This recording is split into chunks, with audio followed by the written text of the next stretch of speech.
That I want you to know is that if it is not charted, has it been done? No. No, it has not been done. If it's not been charted, it has not been done. Now, charting, though, is different now than it was. Used to, we had notebooks of paper charts. I mean, we were sinking in paper. And now, of course, it's getting away from that. But that still does not get us away from charting. That is a legal document. We know that documentation is a form of verbal communication. What you chart is what you're communicating with that provider, with the specialty people that come and see them, like respiratory or speech or physical therapy. That is a form of communication with them. All right, let's talk about each of these things. These are guidelines for documentation. So when you're documenting something, these are the things that you need to make sure of. The first thing is that it is accurate. So when you are documenting, you want to make sure that you include facts and observations rather than opinions. Okay? In other words, don't chart that you think a person is depressed. You need to document what you're observing. Patient is crying. Patient is it will not make eye contact. Patient will not communicate with nurse, or patient is wanting to sleep for hours on end. Those are observations. So in other words, you're not diagnosing them either, right? We're not diagnosing them with a problem. It's the same thing with pain. We don't just say that a person is in pain. What do? Remember the cold or mnemonic that we talked about? We've got to look for those things, but we're also asking them what? On a scale of 1 to 10, with 10 being the worst pain you ever felt, right? So we're asking them to tell me, are you in pain and what is it? So that's a fact. Those aren't observations. You do have observations as well, or opinions. Opinions. Okay, complete. When your documentation is complete, you've included all relevant aspects of care. So everything about that situation is included, including what you assessed, what you did about it, how the client responded to the care, and are they making progress? All right? The patient is in pain. If you just chart, and you're going to see that when we write out a nurse's note in just a minute, if all you do is chart that the person is in pain, and then you sign your name and you go on about your day, anybody reading that will not know if you did anything about it, right? Or if you document patients as having difficulty breathing, reporting difficulty breathing, and then you sign your little name. Well, did they die? What did you do about it? Did you call respiratory? What did you do about it? So you've got to be very complete in your note. Always in the back of your mind, remember that this could go to court. This is a legal document that can be subpoenaed for court. And it may not go to court for years. And you might have better memory than I do, but you're probably not going to remember anything about that patient if you're subpoenaed to go to court and they hand you this documentation. They said, well, you charted this. Well, that was 3 years ago. I don't remember anything about that patient. That's a scary feeling, a scary situation. So you want to make sure that you at least are able to read it and say, even though I don't remember what this person looked like, I do know that this is what I said and this is what I did about it. This is who I reported it to. This is their response to the care. Okay. Current. So you want to make sure that you document as soon as the care is provided or as soon as possible after. Now, you're not going to be, if you have a code, if a person starts to code and their heart stops, chances are you're not going to immediately be able to go back and chart right after that code. There's going to be a million things going on. You're going to have to deal with the family and life share and all these, all these things else is going to be going on. You're not going to have time to sit down and actually document. But you need to make sure that you document as soon as possible after. And you're making yourself notes too. Because what's going to happen is you're going to sit down and you're going to have absolutely no clue. What about those of you who have to take vital signs on multiple patients? If you don't write it down, you're not going to remember by the time you get to patient 10 what patient 1's blood pressure was, are you? Okay, so you've got to write it down. So make yourself notes as well as you go along. Late entries should be noted.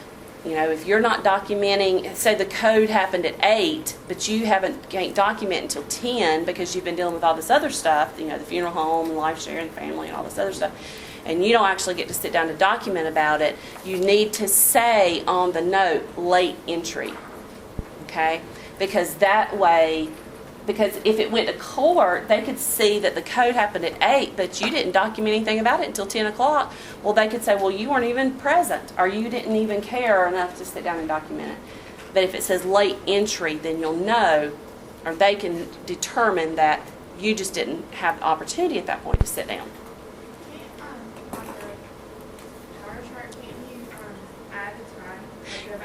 You can. On computer charting now, you can actually go back in and change the time, and it will date or time your notes.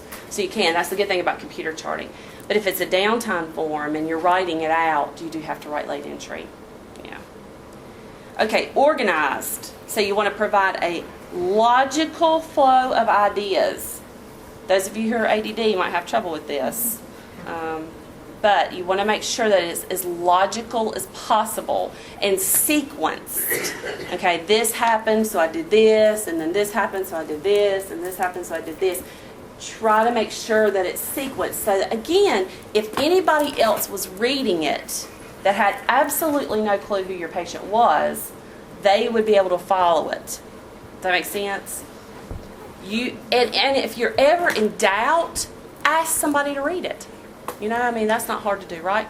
So ask your friend to read your note. Does this make sense?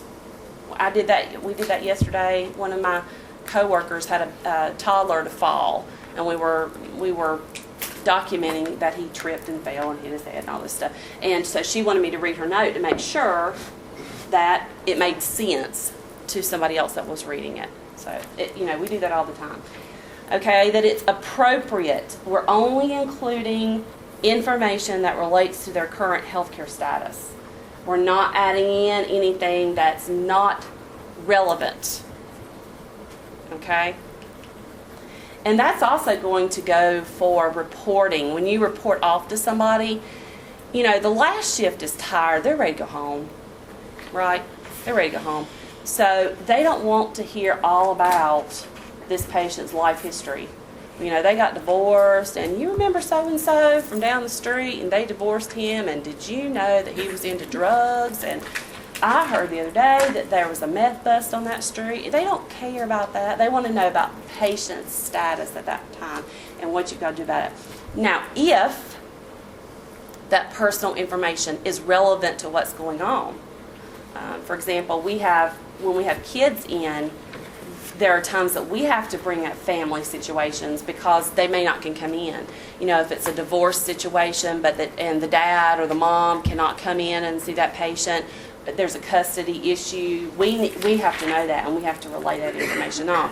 If DSS is involved or they've been called, and the reason why, we have to relay that on. That might not have anything to do with why they're there, but you need to know that there's somebody else involved in that care. So those kind of situations are appropriate. Okay?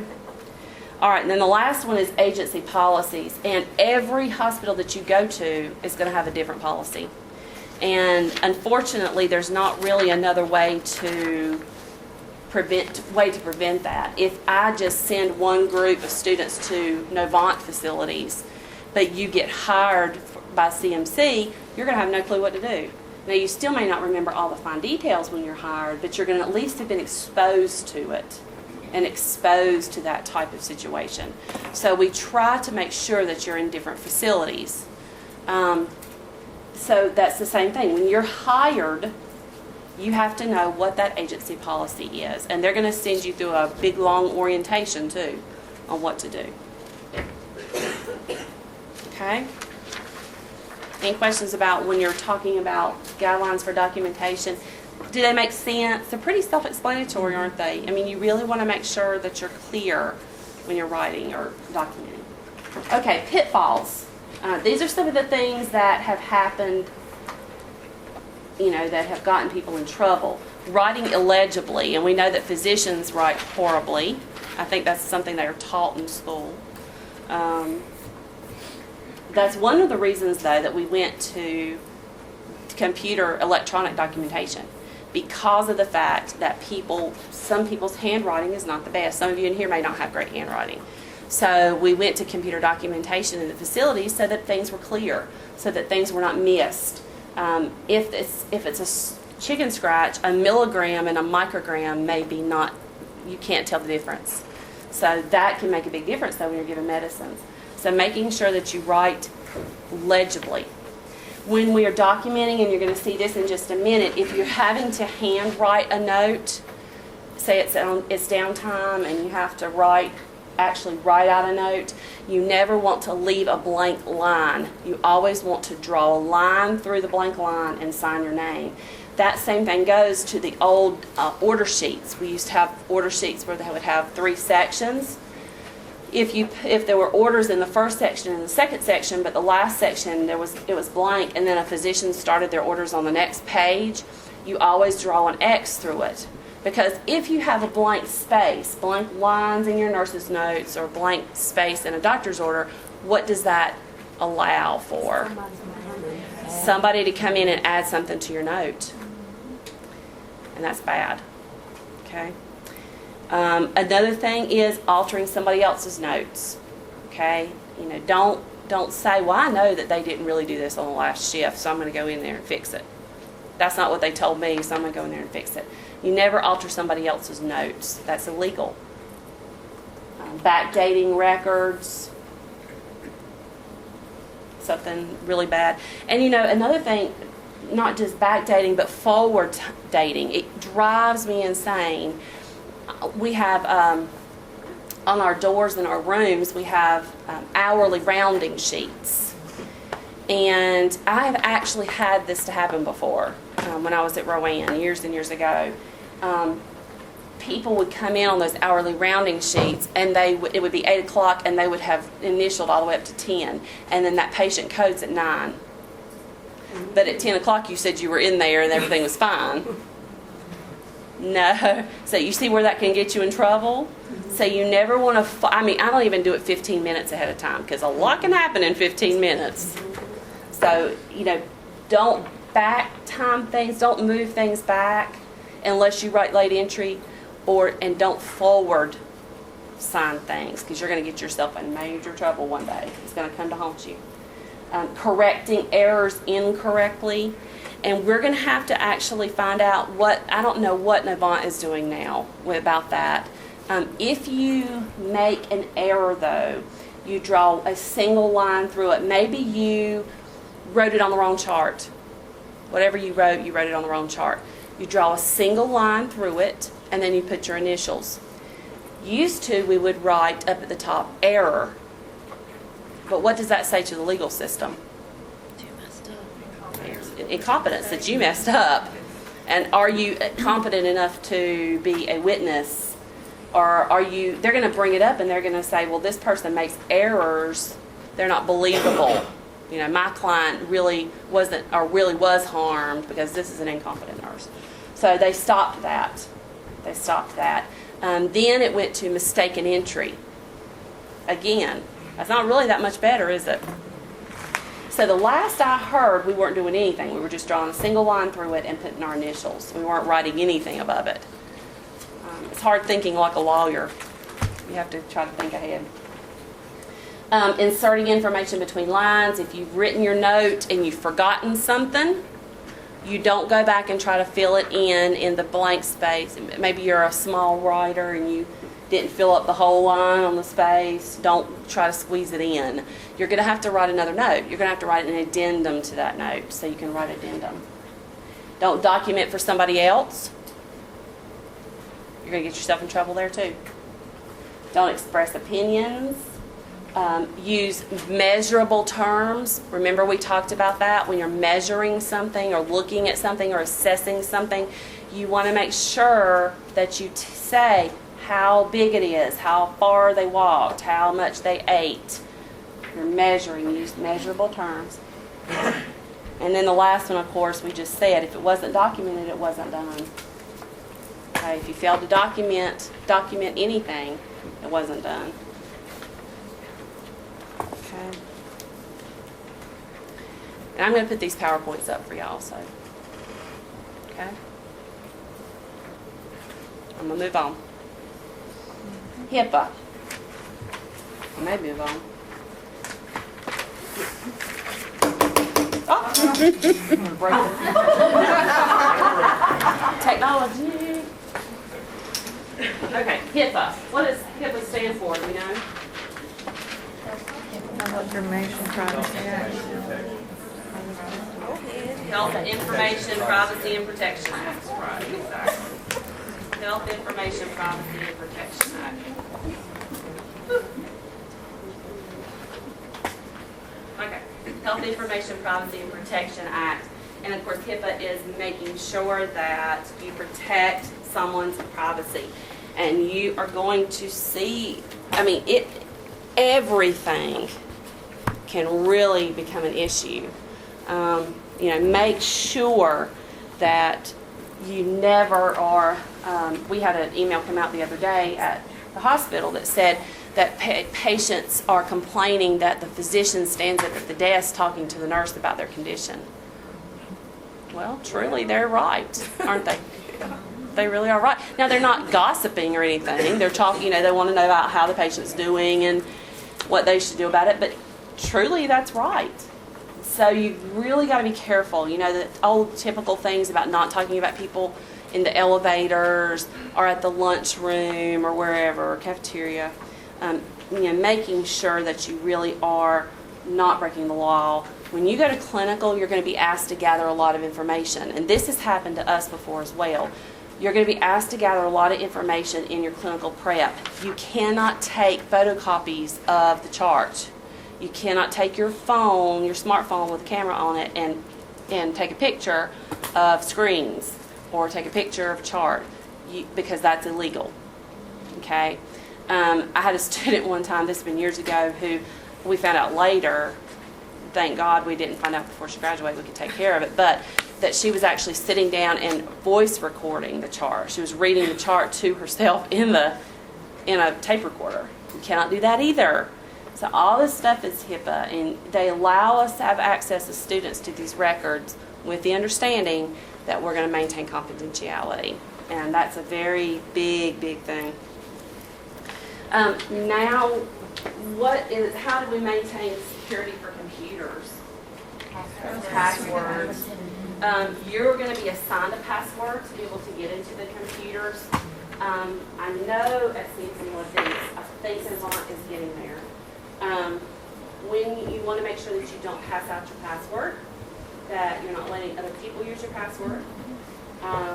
You want to make sure that if you are working on a computer and you have to walk away, that you either minimize the screen or you turn your monitor off so that anybody walking up and down the hall can't see that you've got this chart open. Okay, so you got to make sure of that. If it is a document that has a patient's name on it, that's a piece of paper that can be thrown away, of course it needs to be shredded. And there are shredder bins everywhere. So you need to make sure of that as well, making sure that you maintain that kind of confidentiality. All right, let's talk about charting, how different methods of charting. Computerized charting I've got listed on here as its own entity, but some of these methods are actually within the computerized program itself. The first one is called Problem-Oriented Medical Record, and it has 4 basic components. It's a database, a problem list, a plan of care, and notes, progress notes. That's what a POMR is. So it has 4 basic components, and it's arranged according to that patient's problem. That's why it's called a problem-oriented medical record. Everybody on the healthcare team, if respiratory is seeing them, if physical therapy is seeing them, they all contribute to that POMR. And so they're all documenting in those progress notes. They're all documenting in that medical record. So it's a whole team collaboration. Charting by exception, we're going to look at that in just a minute when we're writing a note out. Charting by exception is when you're charting just the current issue, the current problem. We're going to teach you how to write a head-to-toe assessment note, but you're not going to write a complete head-to-toe assessment note for every single patient. That takes up way too much time and too much effort. You're going to have to do it for us, but you're not going to do it in the chart. So charting by exception means that you're only charting what is actually the exception to the rule. Okay, for example, if they come in with pneumonia, then you're going to make sure that you chart about their lung sounds, about their skin turgor, what else would be related to pneumonia? Nutritional status, maybe? Okay, all those things are going to be documented if that's a charting by exception note, okay, because that's their problem. HIPAA is a mnemonic. It's a type of charting by exception where when you're writing a note, you hit three things. You hit the problem, the intervention, and the evaluation. Very simple. What was the problem? What did you do about it? And what was the response? How did they respond to it? Okay. Critical paths, you're going to see in different facilities. Critical paths are a set of forms that organize or identify outcome criteria for certain groups of people. There's a problem, though, with critical paths. Critical paths say that or act like everybody who has the same condition responds the same way. We know they don't. Everybody who has pneumonia does not respond the same way. Correct? So the problem with critical paths is that they don't identify those exceptions to the rules, but you're still going to see them on the floors. What they say is that everybody who has a heart attack should be in and out of the hospital in 5 days. Well, that may not occur. And so then you have to go back and redocument, well, why didn't it occur? So there's a problem with that. And then the last one, of course, is that computerized charting. The computerized charting at the hospitals, especially at CMC Northeast, looks similar to SimChart. It's not as involved as SimChart, but it's very, very close. So you want to make sure that you learn how to computerize document.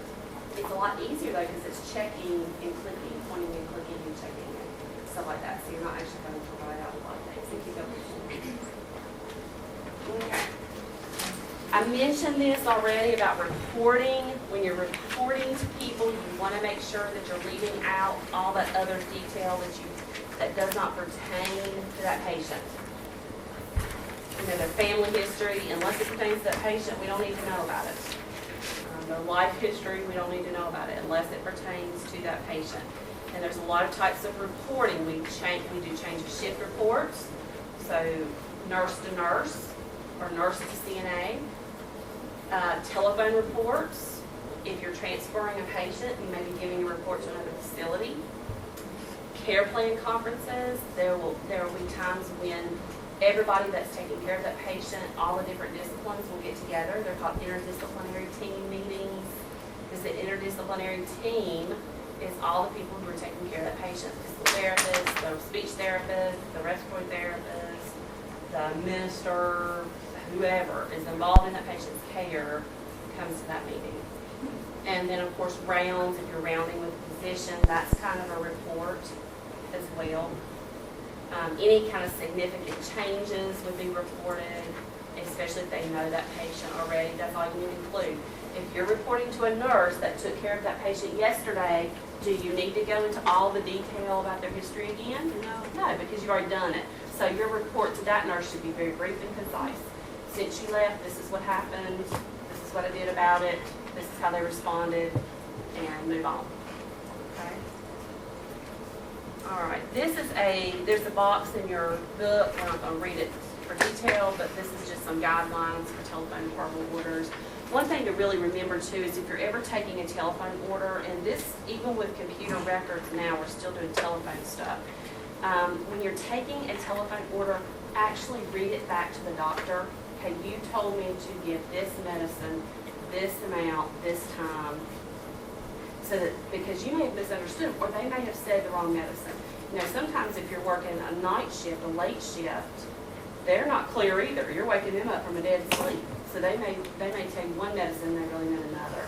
So always make sure if you're taking a verbal order or a telephone order, that you read it back to the doctor according to what they told you, so that you make sure that you're right. Because you may have a physician that says, that's not what I said.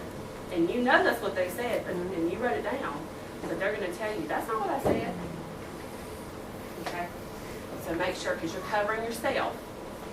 All right? Okay, another thing that's in the computer, and I really want you, and I hate to use the word print out, and you don't have to print it out if you want to save it to your phone or whatever you want to do. There is I put up on the computer JCO's abbreviation list. Did y'all see that? I don't think I did. If I didn't, I will. I thought I put it under our unit. Is it not there? Okay, well, I'll make sure I put it up today. It's not anything that's going to be on the test, but I do want you to have it clinical because there are some forbidden abbreviations. And one of the things up here that reminded me about it is when you're, for example, when you're writing out the units of insulin, to write out the word units instead of just U, because a U can be illegibly mistaken for something different. So you want to make sure that you're writing out everything that you can write out instead of using abbreviations. You really don't want things to get mistaken for other things. Okay. There was and I have to laugh. Don't anybody be offended by this, but I have to laugh. I was looking on the computer for wrong charting things, and this was an actual charting. I thought this was funny, but they had done.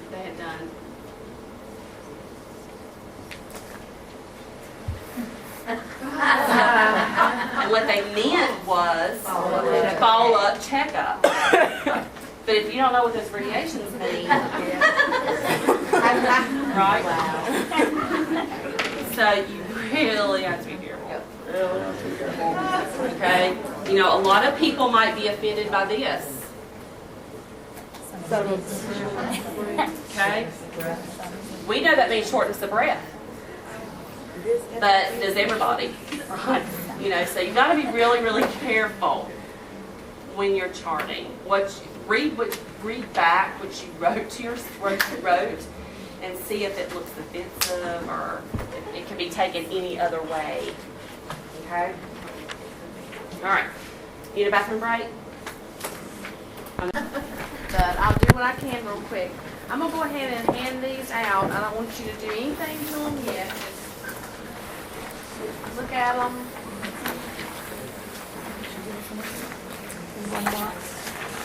Forget it out, everybody. This is so cool. I hope y'all can keep this up for this tomorrow. Even I don't know if that'll help or not, but I just saw it. It's your tobacco, right? Yes. Okay.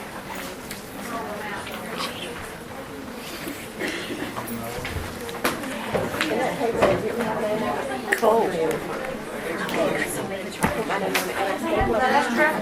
Oh,